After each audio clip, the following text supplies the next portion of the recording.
During dinner, when everyone was on edge, Chef Moreau's voice boomed, "Daniel, you're embarrassing us all." The kitchen was silent, save for a few stifled chuckles. My hands shook as I clutched the ladle, but I refused to give in. I had spent years honing my flavors. I knew I could outcook them all. I would make them eat their words that night, literally.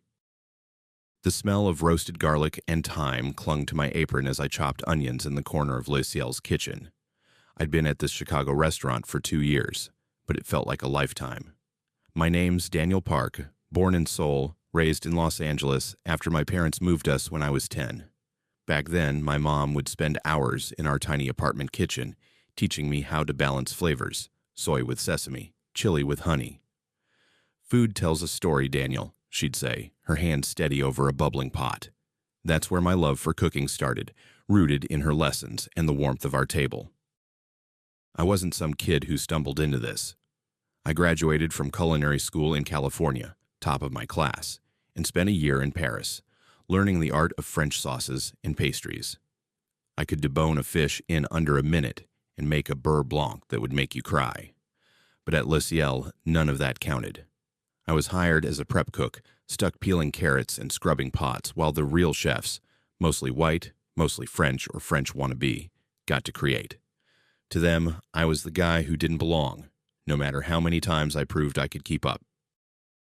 The kitchen was its own world, all gleaming steel and shouted orders. It was alive with the sizzle of pans and the rhythmic chop of knives, but there was an invisible line. The head chefs, like Eric and Sophie, laughed with Chef Moreau over wine after service, swapping stories about Paris bistros. I was never invited. They'd nod at my work, clean cuts, perfect mise en place, but never more than that. Once, I overheard Eric mutter, "He's good for prep, but French cuisine." That's not his thing. The words stuck like grease I couldn't scrub off. It wasn't just them. Chef Moreau set the tone. He was a tall guy with a permanent scowl, his French accent thick as his ego. He'd bark at me in front of everyone. "Daniel, you call this a dice?" My grandmother could do better. The crew would chuckle, and I'd bite my tongue, keeping my head down. I needed this job. My parents had sacrificed too much. My dad working double shifts at a convenience store, my mom cleaning houses, for me to throw it away over pride. But every jab, every smirk, made me question if I'd ever get a real shot. I'd come to the U.S. dreaming of high-end kitchens, of creating dishes that made people pause mid-bite. Le Ciel was supposed to be my break, a place where talent could shine. Instead, I was the guy they called when the onions ran low. I'd stand at my station, the fluorescent lights humming overhead, and wonder if I'd made a mistake. Maybe I didn't belong in French cuisine. Maybe my accent, my face, my name marked me as an outsider forever. But late at night, when the kitchen was empty, I'd practice. I'd whip up a coq au vin, tweaking it with a hint of gochujang, blending my roots with what I'd learned in Paris. It was good. Damn good. I knew it. Still, doubt crept in. I'd lie awake, the city's hum outside my window, thinking about my mom's words. Food tells a story. Mine was stuck on repeat, a story of being overlooked. The other cooks didn't see me as a threat, just a helper who'd never rise. But I wasn't ready to give up. I kept showing up, kept chopping, kept waiting for a chance. That night, when Chef Moreau called me a disgrace, something shifted. I was tired of waiting. The kitchen was about to become my stage, and I was done playing the background role. The kitchen at Le Ciel was a pressure cooker that night, the air thick with the tang of reducing wine and the hum of nervous energy. Word had spread. A group of Chicago's big shots, critics, investors, even a food blogger with 1 million followers, was coming for dinner. Every station was on edge, knives flashing faster, voices sharper. I was at my usual spot, dicing celery, when I noticed Eric, the sous chef, cursing under his breath. The main course, a delicate duck à l'orange, was ruined. Someone had overcooked the sauce, turning it bitter. There were 30 minutes until service, and the panic was palpable.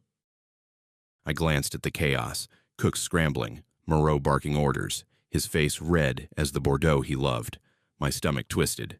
This was my chance. I'd spent years perfecting dishes like this, blending French precision with the bold flavors my mom taught me. I could fix it. But the memory of Moreau's words, "You're a disgrace," made my hands hesitate over the cutting board. If I spoke up, I'd be stepping into the spotlight, risking more than just a rejection. I'd be challenging their whole idea of who I was. I took a breath, the sharp scent of celery grounding me, and stepped forward. "Chef, I can make a new sauce," I said, my voice steady despite the knot in my chest. The kitchen froze. Moreau turned, his eyes narrowing like I'd just insulted his mother. "You," he said, loud enough for the dishwashers to hear. "You think you can save this?" "This isn't your corner takeout, Daniel." A few cooks snickered, and Eric rolled his eyes, muttering, "Let him stick to prep." My face burned, but I held my ground. "I trained in Paris, chef. I know the dish. Let me try." Moreau laughed, a sharp, ugly sound that echoed off the stainless steel. "Paris? You probably swept floors there. Stay in your lane, Daniel. This is my kitchen." He turned away, dismissing me like I was nothing. The other cooks went back to their stations, their glances saying it all. "Know your place." I wanted to disappear, to walk out and never come back. My hands gripped the counter, the cold metal biting into my palms. I'd been here before, overlooked, laughed at, but this felt different. The stakes were higher. Those guests out there weren't just customers. They were the kind of people who could make or break a restaurant. I stood there, the clock ticking, the kitchen's heat pressing against me. I could stay quiet, keep chopping, and let them fail. It'd be easier, safer. But something in me wouldn't let go. I thought of my mom stirring her kimchi jjigae, telling me to never let anyone tell me what I couldn't do. I thought of the nights I'd practiced alone, perfecting every step of that damn duck dish. This wasn't just about a sauce. It was about me, about proving I wasn't the outsider they saw. I didn't know how I'd do it yet, but I knew I wasn't staying silent. That night, I'd find a way to make them listen, not with words, but with what I put on the plate. The kitchen at Le Ciel felt like it was closing in, the air heavy with the stench of burnt sugar and the sting of Moreau's words. I stood at my station, the celery I'd been chopping forgotten, my heart pounding like a drum. My offer to fix the ruined duck à l'orange had been slapped down, and now the other cooks were back to their tasks, but their smirks lingered. I could feel their eyes darting my way, like I was some kind of sideshow. Chef Moreau wasn't done with me, though. He strutted over, his chef's coat pristine despite the chaos, and leaned in close enough for me to smell the coffee on his breath. "Daniel," he said, his voice low but sharp, "you think you're one of us? You think you can just waltz in and play chef?" He paused, letting the words sink in, then raised his voice so everyone could hear. "This is French cuisine, not some noodle shop. Stick to what you know." The kitchen erupted in laughter. Eric's loud guffaw, Sophie's quiet giggle, even the dishwashers snickered. My face burned, and I gripped the edge of the counter, the cold steel grounding me. I wanted to snap back, to tell him about the Michelin-starred kitchens I'd worked in, but my throat tightened. All I could do was stare at the floor, the tiles scuffed from years of hurried steps. It didn't stop there. Eric, wiping his hands on a towel, chimed in, "Hey, Daniel, maybe you can make us some kimchi for the break room later." More laughs. Sophie, who I'd once thought was decent, added, "Yeah, stick to your kind of food. Leave the real stuff to us." Her words cut deeper than Moreau's. They were softer, almost casual, like she didn't even realize how cruel they were. I felt like I was shrinking, my apron too big, my presence too small. The clatter of pans and the hiss of the grill faded into a dull hum, and all I could hear was my own pulse.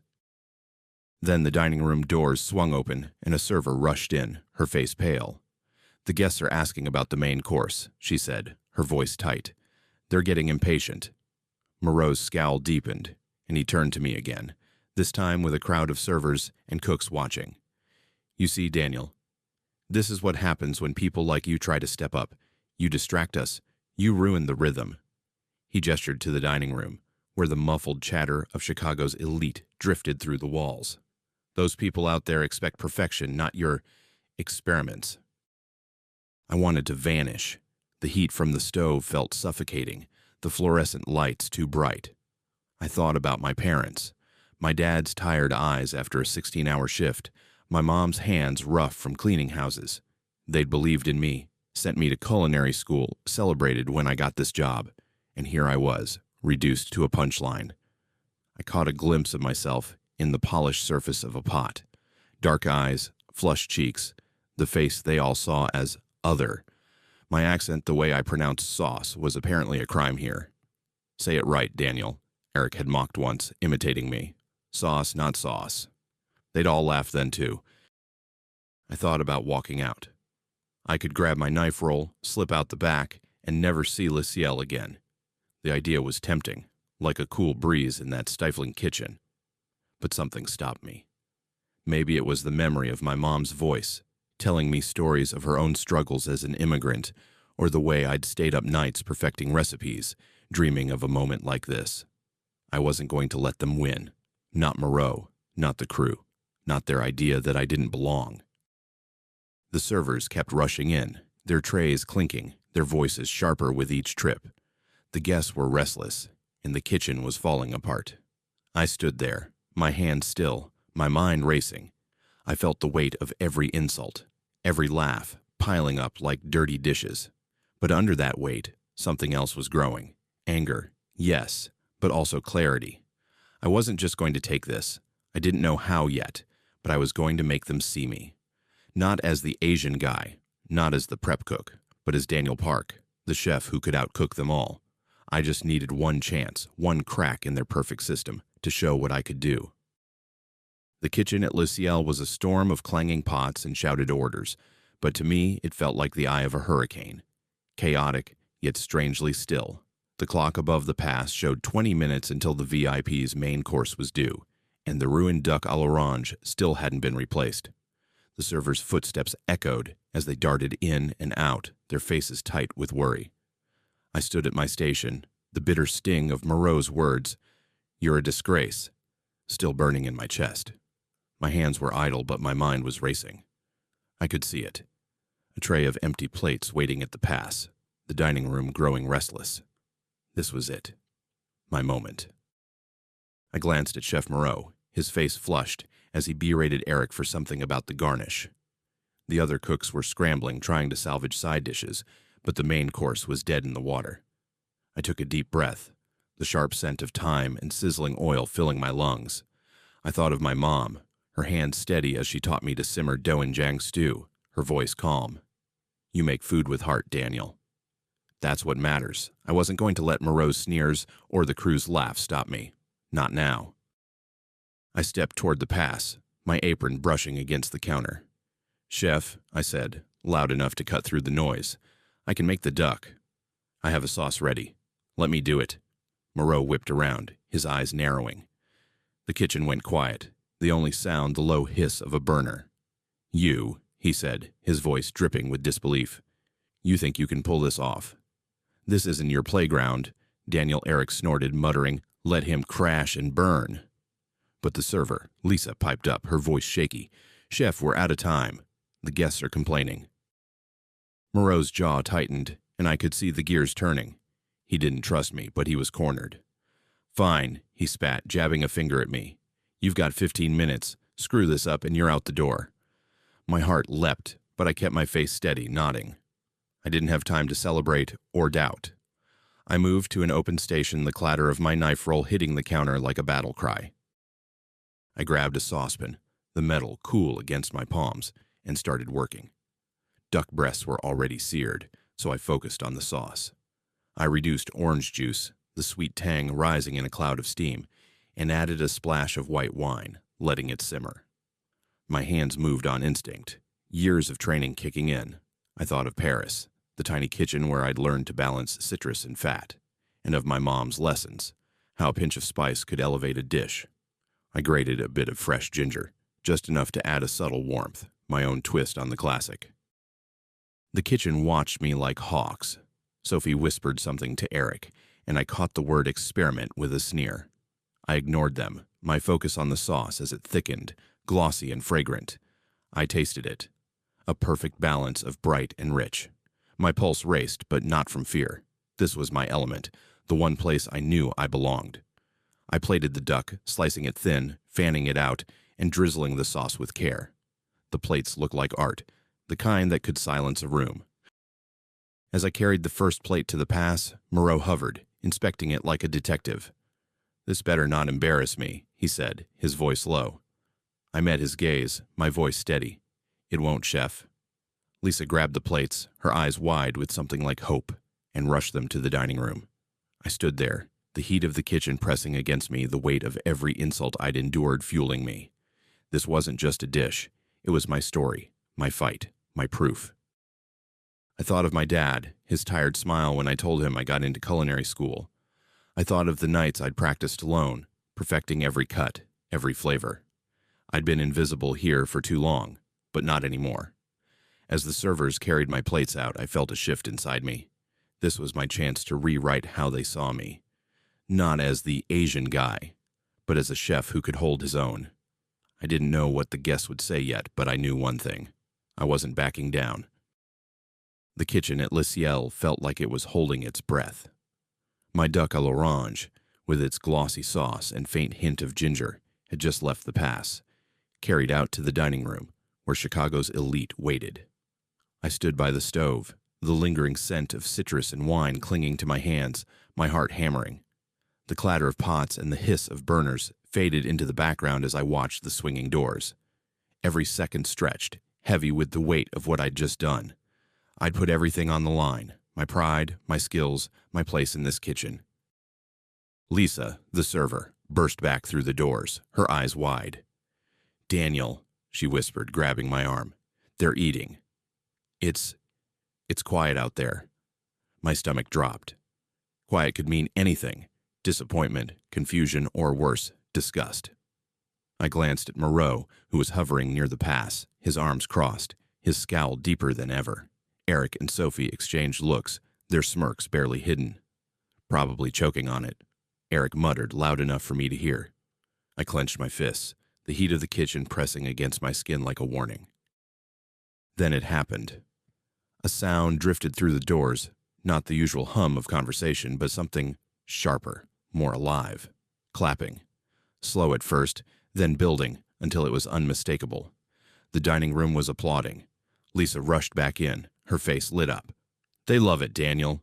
The critic, the blogger, they're raving. She held up her phone, showing a blurry photo of the plates, already posted online with captions like "Masterpiece at Le Ciel." My chest tightened, not with fear now, but with something else, relief maybe, or pride. The doors swung open again, and Mr. Callahan, the restaurant's owner, stepped into the kitchen. He was a tall man, always in a crisp suit, his presence rare and commanding. The crew straightened, and even Moreau's scowl softened. "Who made the duck?" Callahan asked, his voice calm but firm. I felt every eye turn to me. My throat went dry, but I stepped forward, wiping my hands on my apron. "I did, sir," I said, my voice steady despite the tremor in my legs. Callahan looked me over, then nodded. "The guests are calling it the best dish they've had here. The critic wants to meet you." The kitchen went silent, the only sound the faint hum of the exhaust fan. Moreau's face turned pale, his mouth opening, then closing. Eric and Sophie stared at the floor, their earlier smirks gone. I caught Lisa's eye and she gave me a small, proud nod. For the first time in 2 years, I wasn't invisible. "Daniel, right?" Callahan continued, glancing at my name tag. "You've been here a while. Why haven't I seen your work before?" I hesitated, the weight of the question hanging in the air. I could have pointed at Moreau, at the crew's jabs, at the system that kept me peeling vegetables. But I didn't. "Just waiting for my shot, sir," I said, meeting his gaze. He nodded again, then turned to Moreau. "Pierre, we need to talk later." Moreau's jaw tightened, and I saw a flicker of something in his eyes. Fear, maybe, or shame. The crew was quiet now, their usual chatter replaced by awkward shuffles. Sophie approached me later, her voice low. "That was really good, Daniel. I didn't know you could do that. It wasn't an apology, but it was close." Eric just nodded, avoiding my eyes. I didn't need their words.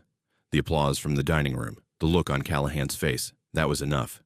My dish had done what I couldn't with words. It forced them to see me. I thought of my mom, her hands stirring a pot, telling me food could speak louder than anything. She was right. My sauce, my duck, my years of training. It all came together in those plates, and it shattered their idea of who I was. Moreau's system, his belief that only certain people could cook French cuisine, was crumbling. I stood taller, the weight of their insults lifting. I wasn't just the Asian guy anymore.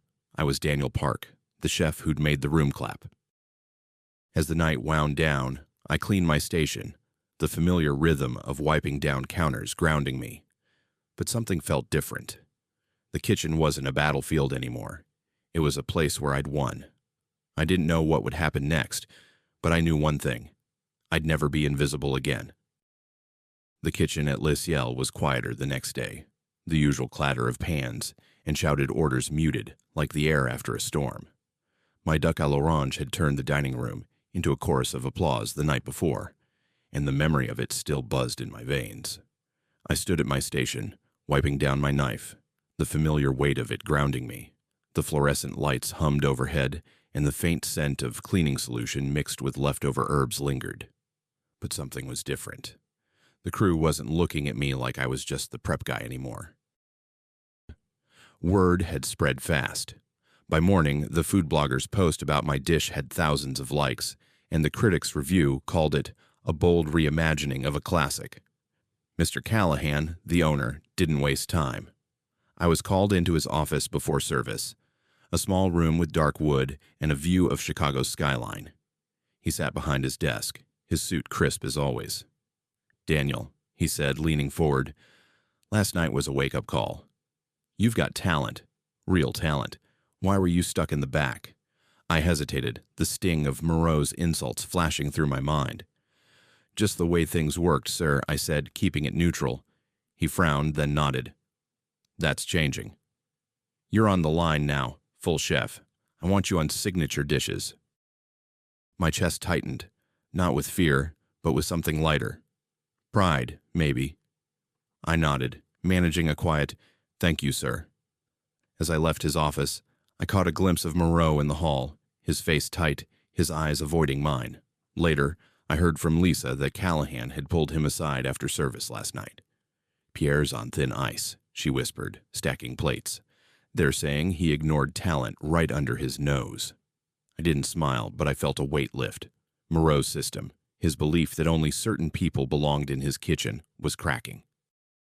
Back in the kitchen, things shifted. Eric, who'd mocked me for years, gave me a stiff nod as I took my new station by the stove.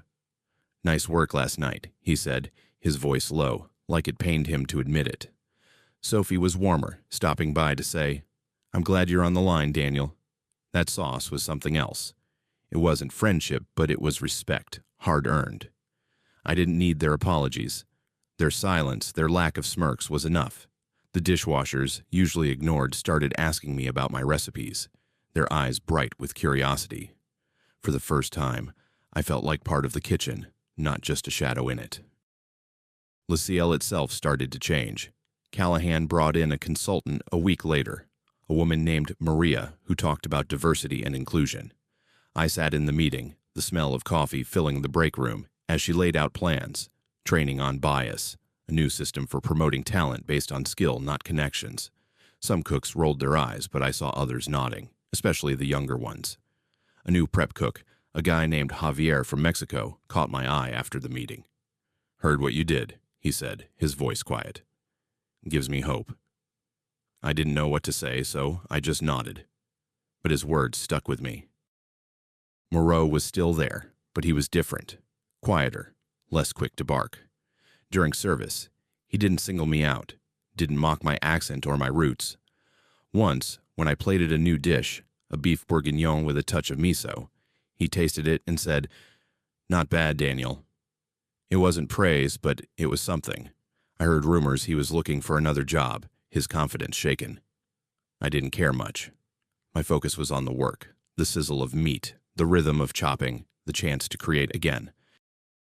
I started staying late, experimenting with dishes, blending French techniques with the flavors I grew up with. The crew noticed. One night, Lisa tried my take on a ratatouille with a hint of gochujang. "This is insane," she said, her eyes wide. "You've got to get this on the menu." I laughed, but the idea took root. I was no longer just following orders. I was building something. Looking back, that night with the duck changed more than my title. It rewrote how I saw myself. I'd spent years doubting, wondering if I belonged. Now I knew I did. I thought of my parents, their sacrifices, their belief in me. I called my mom that week, her voice crackling through the phone. "I knew you could do it, Daniel," she said. I could hear her smile. The kitchen wasn't perfect, but it was mine now too, and I wasn't going to let anyone take that away. 6 months later, the kitchen at Le Ciel felt like a different world. The air still carried the familiar sense of sizzling butter and fresh thyme, but the tension that once choked me was gone. I stood at my station by the stove, plating a new dish, a seared scallop with a yuzu beurre blanc I'd been tweaking for weeks. The sizzle of the pan, the soft clink of plates, the rhythm of the kitchen. It was home now. I wasn't just Daniel Park, the prep cook anymore. I was a chef, my name stitched on my apron, my dishes on the menu. That night with the duck à l'orange had changed everything, and I was still figuring out what it all meant. Life at Le Ciel wasn't perfect. The fluorescent lights still buzzed too loud, and the rush of service could still make your head spin. But the crew treated me differently now. Eric didn't mock my accent anymore. He'd even asked for my input on a sauce last week. "You've got a knack for this, man," he said, almost grudgingly, as we tasted a reduction together. Sophie started sharing her station during prep, swapping tips about knife cuts. It wasn't like we were friends, but we were colleagues, and that was enough. Even Moreau, still head chef but quieter now, gave me space to work. His sharp jabs had dulled, and I heard he was interviewing at other restaurants, his ego bruised by the fallout of that night. The biggest change was how I saw myself. I used to walk into Le Ciel with my head down, expecting to be overlooked. Now I carried myself taller, my knife roll slung over my shoulder like a badge. I'd spent years doubting if I belonged, if my Korean roots or my accent made me less than the others. But that dish, that applause, it proved I was enough. I thought of my mom often, her voice echoing in my head. Food tells a story. My story was finally being heard, and I wanted to help others tell theirs. I started small. During breaks, I'd talk to the dishwashers and prep cooks, the ones who, like me, were often ignored. Javier, the new guy from Mexico, was the first. He'd linger after service, watching me plate, his eyes hungry for more than just food. "How'd you do it, Daniel?" he asked one night, his hands still wet from scrubbing pots. "How'd you make them see you?" I told him about the duck, about pushing through the shame. Then I showed him how to make a basic velouté, his hands clumsy but eager. "Keep practicing," I told him. "Your chance will come." Those talks turned into something bigger. I pitched an idea to Mr. Callahan, a mentorship program for young cooks, especially those from backgrounds like mine, immigrants, minorities, anyone stuck in the shadows. He liked it, and by spring, we had a small group meeting after hours. I'd bring in my old culinary school notes, teaching them knife skills, flavor balancing, even how to handle a chef like Moreau. The kitchen smelled of garlic and hope as we worked, their questions filling the air. A girl named Aisha, whose family was from Nigeria, nailed a coq au vin after 3 tries. "You think I could do this for real?" she asked, her voice soft. I nodded. "You already are." I also started a side project, a cooking class for kids in my old neighborhood in Los Angeles, where I'd grown up watching my parents struggle. I'd fly out once a month, renting a community center kitchen, teaching teenagers how to make simple dishes with whatever they had. The smell of frying onions and laughter filled those sessions, reminding me of my mom's lessons. One kid, a lanky boy named Marcus, told me he wanted to be a chef someday. "Like you," he said, grinning. I felt a lump in my throat thinking of how far I'd come. Le Ciel's menu now had 2 of my dishes, both blending French techniques with hints of my heritage. Customers asked for them by name, and the servers started calling me Chef Park. It wasn't a fairy tale. There were still long hours, sore feet, and the occasional critic who didn't get my flavors, but I was okay with that. I learned that the kitchen wasn't about your name or your skin. It was about the food you put on the plate, the story you told with every bite. I stood at my station one night, the heat of the stove warming my face, and thought about that evening 6 months ago. I'd been the Asian guy, the one they laughed at. Now I was the one they turned to. I wasn't just cooking for myself anymore. I was cooking for Javier, for Aisha, for Marcus, for every kid who felt like they didn't belong. And that felt like the real victory. Hey, thanks for sticking with my story. Standing in that kitchen, turning shame into something I'm proud of. It wasn't easy, but sharing it with you feels good. The smell of that duck à l'orange, the sound of that applause, it's still with me. I hope you felt what it was like to fight for your place, to prove you're more than what people assume. None of this would mean as much without you listening, so from the bottom of my heart, thank you. Now, I want to hear from you. Have you ever been underestimated because of who you are, your background, your accent, anything? What did you do to push back? Maybe you've got a story about proving someone wrong, or maybe you're still figuring out how to take that first step. Drop it in the comments. I read them all. And if you like this, hit that like button and subscribe. It helps me keep sharing stories like this, and maybe even inspire someone else to find their moment. Until next time, keep cooking your own story.